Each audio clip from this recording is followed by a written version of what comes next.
وادى الى ان منتخب غانا يسلم اسلحته في بدايه المباراه.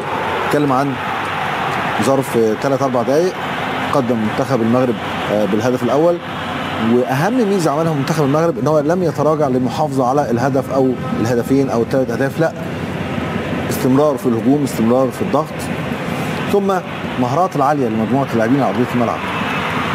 تشوف اداء رائع جدا من كل العناصر.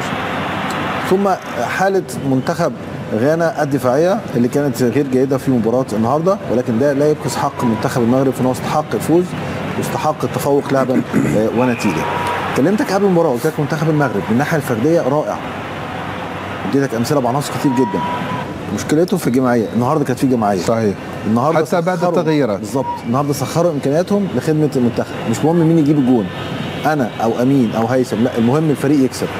وده كان ملاحظ. صحيح، الراجل بيروح انفراد بيبص، ممكن يصوت، ممكن يسجل، وخصوصا نتيجه 4-5 هيفي سكور، يقول لك اضيعها مش مشكله، محدش هيلومني، لا، ده في اصرار ان هو هجيب الهدف بنسبه 80%، لا، زميلي هجيبها بنسبه 100%. عشان كده كان في مساعده.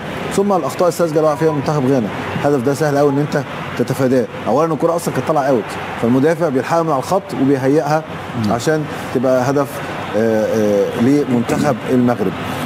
ايضا الشوط الثاني زي ما انتقدنا العروش في الشوط الاول، لازم نديله حقه في الشوط الثاني، لانه انقذ هدفين 3 مهمين جدا. الكره دي من ضربه ركنيه خطيره على منتخب المغرب، كاونتر اتاك رائع رائع، اقل عدد من اللمسات في اسرع وقت ممكن.